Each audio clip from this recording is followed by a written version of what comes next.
You're listening to Inside the Village, where all news is local and no topic is off limits.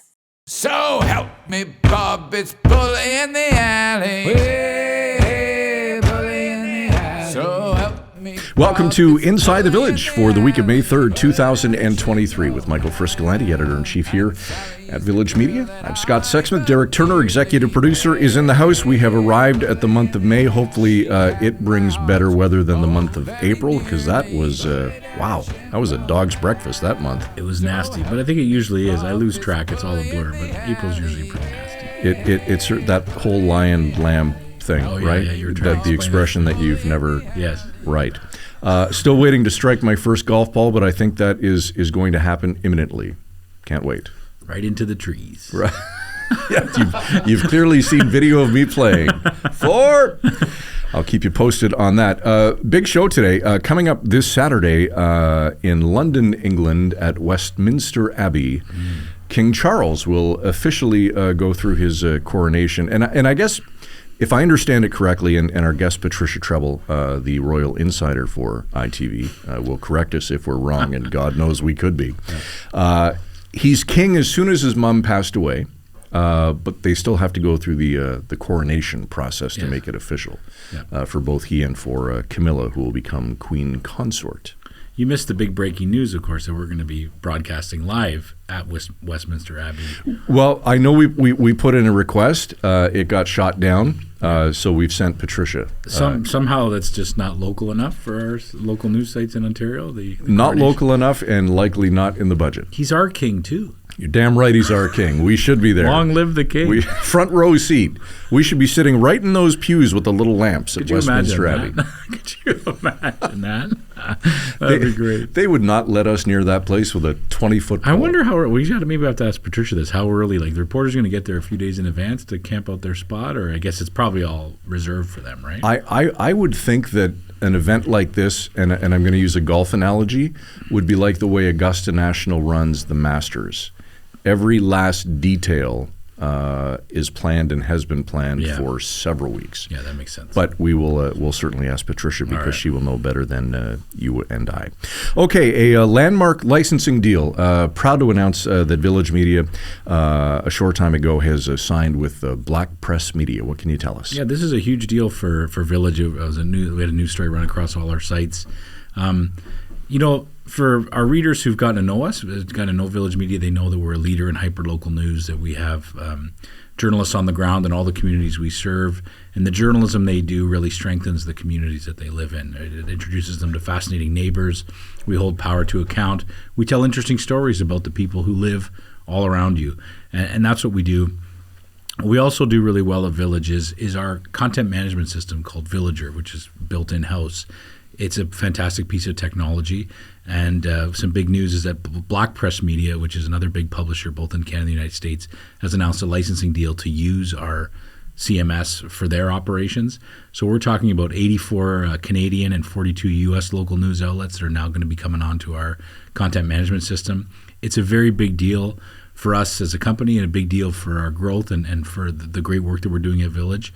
So I know our team, Jeff Algie, our CEO, is super excited about it, and everybody here is. It's one of those moments on our progression toward doing amazing things. This is a big deal for us. Absolutely, and a big welcome to the Village family, to our friends at Black Press Media.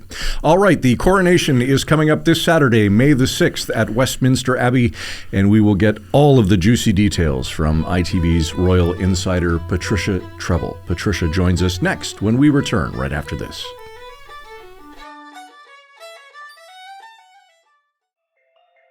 Reporters, editors, and journalists who go the extra mile to get the story and get it right.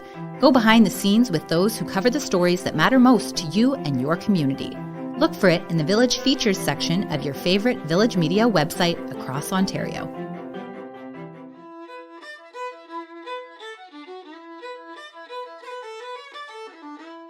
Welcome back to Inside the Village with Michael Friscolanti, Editor-in-Chief here at Village Media. I'm Scott Sexsmith. Executive Producer Derek Turner also joins us today, and we are very pleased to have with us on the line Patricia Treble. Patricia has been writing about royalty for over 20 years, and of course the Right Royalty newsletter on Substack, a huge hit and a big event, I think, coming up this weekend. Patricia, what is going on?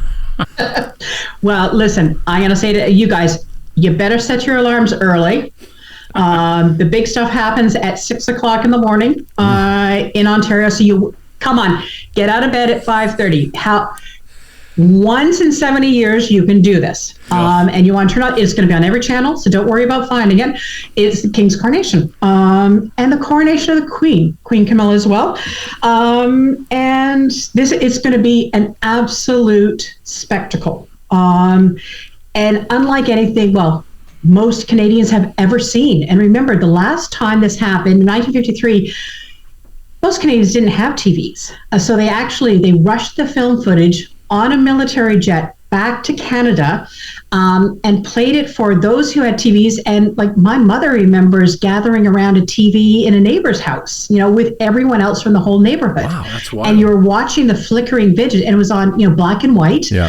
Or most people saw it in the movie theaters. But now, of course, you can see it in high def. Yeah. They've closed Westminster Abbey. Last time it was closed for 6 months. This time it's closed for 2 weeks because they've already got a lot of the cameras already in, and it's the same team that did the Queen's funeral is doing the coronation. So it's going to be spectacular. And remember, they've been doing this in Westminster Abbey coronation since 1066. So I'm pretty sure they know what they're doing. That's amazing. First of all, for guys my age and Frisco's, getting up at 5:30 will not be very difficult. I can tell you, we're likely up for different reasons. Speak for yourself, buddy. Speak for yourself. That's amazing that they used to fly that footage. I mean, the earliest memory that I have of gathering around the TV, I think, was probably for Charles and Diana's wedding, which was that 1980? Was that 1980? 1981. 81. I was waiting for the right answer. Yeah, you knew I didn't have it. Thank you. But that's crazy that it goes back that far. Okay, Patricia, I want to get the negative stuff out of the way, and I know that you're familiar with it. A recent Leger poll has showed that Canadians are kind of indifferent now with the monarchy and Charles. What's that all about? Look, haven't had a big royal tour since 2016 on William and Kate, West Coast. The pandemic, everything is kind of, conspired to kind of, drop them out of sight here. And you've also just had a whole bunch of negative headlines. Look, it's been a drip, drip, drip ever since Oprah in 2011. Right. And we're talking about, of course, Harry and Meghan. And it's just been, it's been one thing after, Sorry. One thing after another. And I think it really does have an effect because look, the royals aren't here. They're not, so we don't see them out and about every day. When I talk about, what we think about the monarchy, what we think about the royals in Canada, it's big events. So it's marriages, funerals, coronations, and it's big headlines, and that's usually scandal. How often do you get a story talking about the king and his charitable work? No. So that kind of becomes a fulfilling prophecy. At the same time, though, most Canadians have no clue what the Canadian crown does, what the Canadian head of state does. And he's not the British head of state when he's here. He's the Canadian head of state. And the Canadian crown is completely different. Britain doesn't have a governor general. They don't have 10 lieutenant governors. We do. And this goes back to the fact that, to be honest, it's how our country is organized is amazingly not taught in school. Ontario is the only province that mandates civics. It's a half course. I was talking to a teacher who teaches that course, and at the beginning of each semester, he asked the students a whole series of questions about what they know about Canada, including who's Canada's head of state. Want to guess how many get it right? Not many. I'd be afraid to. 10%. Wow, that's shocking. Yeah.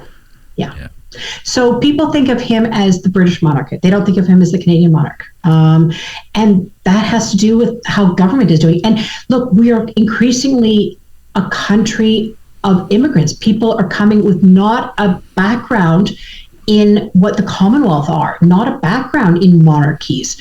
And so you need to explain what the Canadian crown is and what it does in relation to everything else in Canada. I mean, basically, he's, just so you guys, because I know you guys know this, but the king is the living embodiment of the state, and everything flows from the crown, from the state. So, oh, there he is. There he is. Is that Charles? Is that the special ring? Is that the special ring? So, that's the royal hotline. It's like the bat phone, royal the ring. king phone. So the monarch is the living embodiment of the state, and everything flows from that. So judicial power flows from the crown. Legislative power flows from the crown. Governmental power flows from the crown. Everything flows from the crown. And yet it's at the heart of who we are, and most people have no clue what it is. And you talk about what people say in a poll is one thing, but on early that morning when the coronation happens, I'm sure many thousands and thousands of Canadians will be tuned into their TV. They're not sending all these reporters there for nothing, right? No.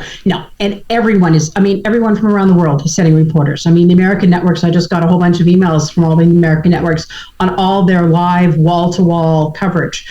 It's going to be an absolutely massive event. And also a bit different because he's inviting crowned heads of state. A lot of government leaders are coming, and that was a bit different from when the Queen was. But 70 years ago was a different time. It was a different era. We didn't have TV. We didn't have all the cameras now. I mean, people can watch it from home. People were saying like, oh, the procession, through the streets of London is much shorter. I'm like, yeah, because it doesn't need to be that long because people can see it on their phones. They can see it on YouTube. They can see it every different way.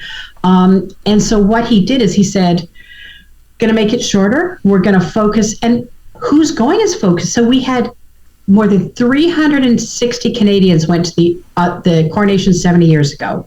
We think around maybe 20 are going to this one. But what is he doing? He's saying very few aristocrats, very few politicians. Instead, I'm inviting a lot of charity workers. I'm inviting representatives from all these associations and nonprofits from across the country, across the Commonwealth to come into Westminster Abbey to see the coronation. And I'm going to be honest, I'll take that. Absolutely. Patricia, the last time we had you on the show was just days after the Queen's passing, and I remember asking you if you thought that event would bring Harry and William together. I want to fast forward now to the coronation. We know Meghan's not coming, but since that time, there's been a Harry and Meghan Netflix special. Harry's got 6 hours. Yeah, Harry's got a book out. None of it positive in terms of the royal family. What has all of that done to that relationship, if anything? It's in the cold freeze. It's basically the freezer. There's no relationship at all. From what everyone's kind of been told, nobody's saying everything official. Harry's flying in for the coronation. I mean, this is the highlight of his father's reign. He's flying in. He's going to go to the coronation, and then he leaves. To be honest, I've got a bet as to whether he'll actually stay in Britain long enough to be in the official coronation photographs. Wow. I'm not sure. And then apparently he's gone. So that's it, because it's also not the time to have a conversation. And to be honest, I don't know that they trust him, because a lot of what he revealed in his memoirs, I mean, he talked about intimate conversations that William and their father had, that he had with William and their father after their grandfather's funeral. Mm-hmm. And so I'm thinking, if you're revealing all that in a memoir, who's going to trust you at a coronation? I think there's going to be a lot of talk about the weather. Lots of talk about the weather. Well, we trust you, Patricia, and we know you're heading over there as well, right? You're going to be covering this. What are you going to be looking for? What kind of stuff are you going to be writing about? I'm going to be looking to see the change in the coronation, because he's taking, when the Queen had it, again, much more formal era, it was 3 hours long. So we've heard that it's going to be coming down at least in half. And I'm going to be interesting to see the changes, because I've got, as you know, Frisco, this is me.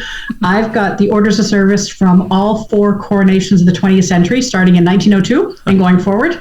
So taking over my research, not checking that sucker. And what I'm going to do, comparing to see how it's evolved. Here's something interesting. So the Times reported that the king, I mean, this is a Church of England service, right? The Archbishop of Canterbury is the one who does the anointing. He's the one who does the crowning. But Charles wants it to be multi-faith. And so apparently at one point, there's a point of the service when the crown regalia, so this is some of these ancient, hundreds of years old pieces that symbolize all sorts of things, are brought off the altar towards the king. The king touches them, they go back. That apparently, according to the Times, that some of the most important pieces are going to be carried by peers, so lords, a Jewish lord, a Hindu lord, a Muslim lord, and a Sikh lord, which is a way to get in the fact that the society has completely changed. And you're also going to see it, quite frankly, in the politicians who are there. I mean, let's face it, you've got a Hindu prime minister, you've got, I think, a Muslim first minister of Scotland. I mean, it's just, Britain has been transformed, and he wants to have that change represented. And also, we've been hearing through the grapevine about how they're going to bring more of the realms into this. But that hasn't quite been revealed yet as we are taping. So, Patricia, this day is not just about Charles, though. Camilla officially becomes queen consort. Is that? No, she was queen. All right. Okay. So back up. Scott's wrong again. See? So no. There's a whole complication. So the late queen wanted her to be queen consort, right? Because there was talk that she would become the Princess of Wales or some weird title, whatever. Always wanted her to become queen consort, very much like her mother was, Queen Elizabeth, the Queen Mother. So queen consort is a job title. You are the consort of the monarch, the king. And so Queen Mary was a queen consort. Queen Elizabeth, who became the Queen Mother, queen consort. Queen Alexandra, queen consort. Notice the title, Queen Alexandra, Queen Camilla. So basically, after the Queen's death, there was a little bit of confusion, right? They didn't want to have confusion between the late Queen, Queen consort, so they just adopted this queen consort. The king and the queen consort are going here. It's like, okay. But her title is Queen Camilla, and we're now seeing that on all the coronation stuff. And the assumption is that now 6 months have passed, we're very familiar with this. Now it's time to kind of put the job title away and just go with the regular title. So we were talking before we went on air about what's the right term? The carriage or whatever they're going to be showing Gold up. State coach. The coach. Hello. Yeah. Tell us how bling bling this for you. Okay, so these are the parts. So these are the parts that they're changing. So let's face it. When his mother had her coronation, she was 27. He is 74. So he and Camilla are going to go to the coronation. Let's face it, your nerves are going to be shot, right? They're going to go in complete comfort. The Diamond Jubilee state coach, the newest of all coaches. It has hydraulic suspension. It has AC. It has heating. It's got everything. It even has, they've got, they asked for little bits of material from 100 historic sites from across the world, including Franklin Expedition, was given by Canada, is in that couch. And it's really comfortable. They really like it. But when they actually return from the Abbey to Buckingham Palace, they're going to be going, okay, this is going to take a while. So you have time. If you sleep in, you'll still catch this. The Gold State Coach, 1762. This thing is the most Baroque, ornate thing. You've never seen so much gold in your life. So many cherubs. There are cherubs everywhere on this darn thing. It is massive. It is humongous. I forget how many tons it is. It is also sways to the point that it makes the people inside nauseous. The late Queen hated it because, you literally have to take a Dramamine. And sounds terrible. It is so heavy though, because it's slung on big leather straps. 1762. But it's so heavy that the Queen had to keep up the breeding of a particular breed of horses called the Windsor Greys to pull the darn thing. So it can only go at a walking pace. That's the best. So it's going to be a long trip back to Buckingham Palace. That is crazy. That's wild. And 4,000 troops, including the RCMP, including Canadian members of the military, are going to be there as well, marching in this procession, and 5 RCMP horses that have all been given to the late Queen and to the King. Sorry, are you going to be sitting right in Westminster Abbey, or are you in the royal box, or where will you be sitting? Yeah, exactly. No, I mean, I wish Windsor. No, I don't know exactly where I'm going to be. I might actually be camped out just to see what it's like. Yeah. I mean, how often do you get with to the do commoners, that? with the commoners, right? Exactly. And have the fun. And look, the weather, knock wood, looks to be good. So, it's going to be probably 13 or 14. You don't want to get too hot because then, soldiers start keeling over. And everyone will start sweating. But no, it's going to be fascinating. Also going to be what I'm also looking for, Scott, because you were mentioning what's different, is the outfits. So we're hearing that the main participants, king, queen, stuff like formal gear, but that the rest of the congregation is probably just going to be in really nice suits and that sort of thing. Yeah. Whereas before, for the queens, you had full gowns, tiaras, coronets. If you were a member of the aristocracy, no coronets this year. I'm devastated. I can't believe they put them in a carriage that would make them nauseous. I mean, the dreadful conditions that they have to endure. Look, the queen went in it for her golden jubilee in 2002, and then that was it. It could go into a procession, but she was not getting back in it. No. So, Patricia, people who want to read your stuff while you're over there, obviously your Substack, and also you're doing some work for the Globe, or what else are you going to be working on? Going to be doing work for the Globe, for the Line, for Walrus, pretty much everywhere. I'm just everywhere. But Twitter, I'm still one of the few on Twitter, at Patricia Treble. And I'll link to everything on there. But really, Substack is the main one now. Wonderful. All right. I subscribe. It's worth it. Yes, new subscriber. Yep. Yes, fantastic. Patricia, have fun. We can't wait to read and watch, and we'll catch up in the next few weeks and maybe get a full report from you. Yeah, we could. An after action report. Royal Kremlinology. Where's Harry versus where his brother is? That's what I'm looking forward to. Yeah. Whoa. That's all Scott wants to know too. Good hook. Yeah. Yeah. And do we know, before we let you go? Why isn't Megan going? Couldn't get a sitter. What's the? Do we know? Was there an official? There's not an official line. Yeah. The line that we've heard is that she wants to be there for Archie. Her son Archie is turning 4, although it didn't seem to matter for his dad when he turned 3 because he played polo on his 3rd birthday. But apparently the 4th birthday is really important, and so she's going to stay in California. Yes, can't miss a polo match. Patricia Treble, always great to catch up. Safe travels and enjoy the coronation, and thanks for doing this. My pleasure, Scott. Hey, Frisco, set the alarm. I'll be there. Thank you, Patricia. Always a treat.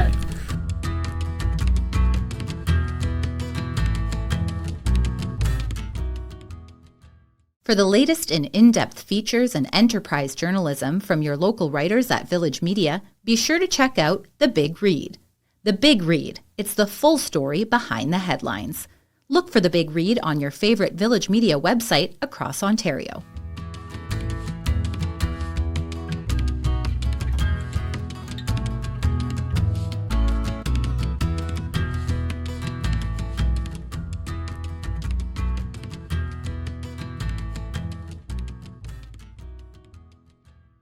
Back to wrap on another episode of Inside the Village. Are you going to set your alarm? Truthfully. I was actually going to ask you the same question. Were you really? Are you really going to get... Well, you are an early riser. You've said you're an early guy. So you I am. probably, not because I want to be. No, I am. But you could probably call the king and wake him up for the coronation. Well, it's not. He doesn't have to get woken up. I could... truth be told, I'll be up for the pregame coronation. Yeah. I mean, that's, just how I sleep lately. Well, but I don't know, man. I mean... It just doesn't get me. I don't know. That doesn't, like this idea that these people are riding around in this, solid gold carriage. Yeah. And it makes them nauseous.